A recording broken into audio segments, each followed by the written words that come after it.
Welcome to step 1 of a 2-step video on how to preserve a talon using borax. You can preserve any animal specimen with borax. I just happen to have this talon.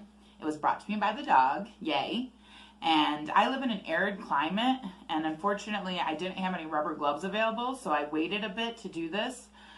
So it's already desiccated a bit, and it's also already stiffened up beyond any sort of malleable movement of the toes of the talon, which is unfortunate because if it was fresh, you can form these to whatever position you'd like.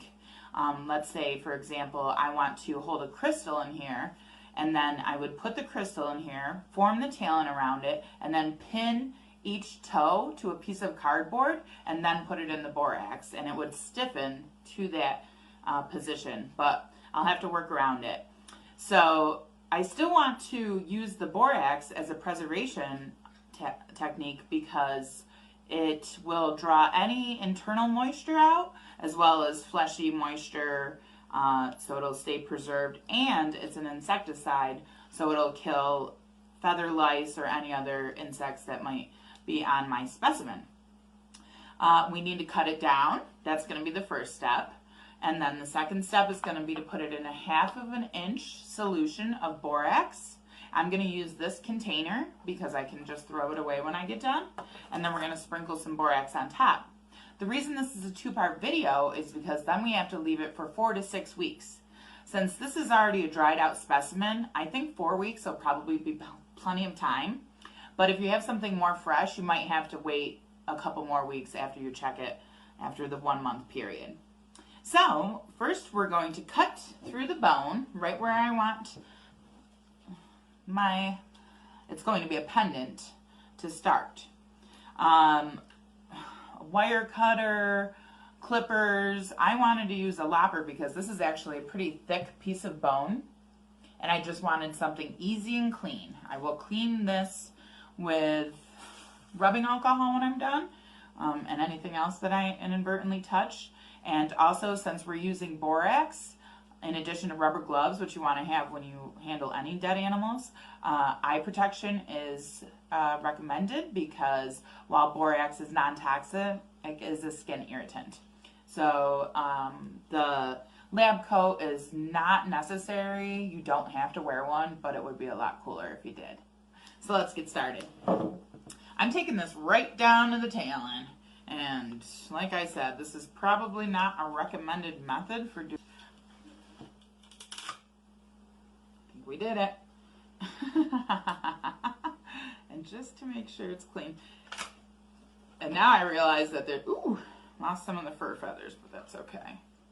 You live and you learn. Ah, ha ha. Okay, so now I took that right down to the edge, and I want to dip this in borax solution because that's where a lot of the moisture still holds. So I'm just gonna do a little dip. Make sure it gets in there nice and good. When we take this out in a month, all we have to do is brush it off with a paintbrush, and all the borax should come off. Alrighty, so now that that's all dipped good and covered, I'm gonna set my specimen on top of the borax, and then I'm just going to sprinkle some on top. I was looking to see if you're supposed to cover this or not, and it was a little inconclusive, so I'm going to put some aluminum foil on top and cut slits in it so that it can still let the moisture out if there is any. And I want this to get coated really well. I'm just going to coat it first, and then I'll just make sure that everything's looking good.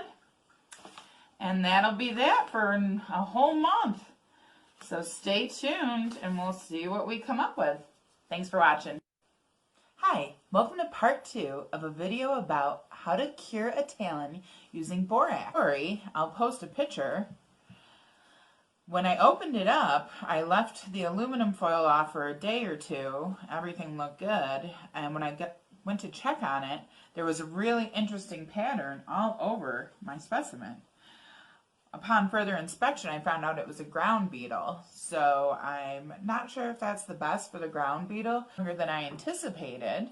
And we're just going to use this paintbrush to go ahead and get everything off. And I can already tell that the inside, it looks like it dried great. The marrow looks totally dry. A lot of these fur feathers did get preserved. I love the way the skin looks wonderful.